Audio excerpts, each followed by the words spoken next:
আমরা টাকা দেন না এই টাকা দাও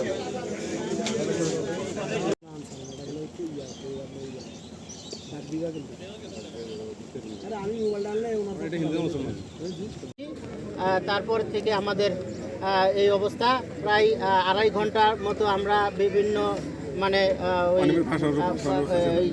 ই ধরে ড্রাম কেউ একজন এক এক কোনো ব্যাগ ধরে আমরা ভাসতেছিলাম। প্রায় 2.5 ঘন্টা পরে আমাদেরকে এইখান থেকে এই করিমবাজার রহিম মাঝি আমাদেরকে উদ্ধার করেছেন। রহিম মাঝিকে ধন্যবাদ। আমাদেরকে উদ্ধার করেছে। আমার কাছে ফোন ছিল কিন্তু একটা ফোন দেওয়ার সুযোগ আর পাই নাই। আমার কাছে কোনো লাইফ জ্যাকেটও ছিল না। যখন ট্রলারটা ডুবে যায় তখন আমি লাফ দিয়ে নেমে পড়ি। নেমে পড়ার পর আমার সাথে আরেকজন আমার সঙ্গী ছিল জিয়া ভাই। সে যখন আমার থেকে আলাদা হয়ে যায় তখন আমি মর্মান্তিক হয়ে যায় যে আর ভাইরও দেখা পেলাম না।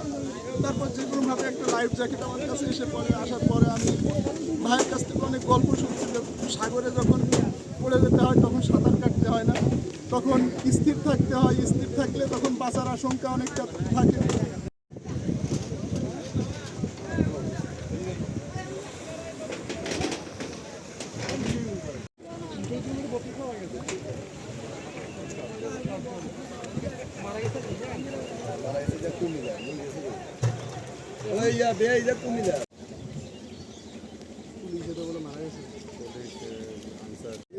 এই সামনাটাতে কিছু না, আর একটু ভিতরে গেলে না উত্তালটা দেখা যায়।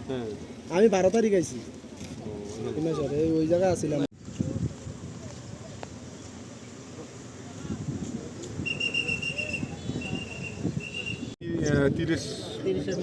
তিরিশ জনের মতন আমরা আনসার ব্যাটালিয়নের আসাম 4 জন।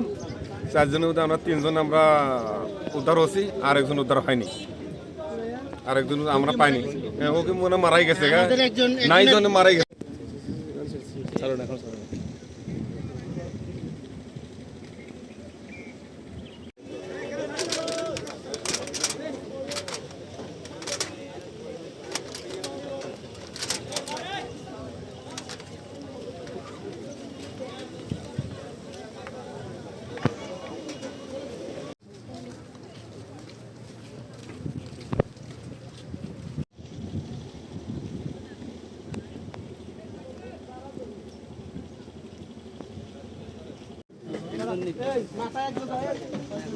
আচ্ছা স্যার, এখন এলাচ থেকে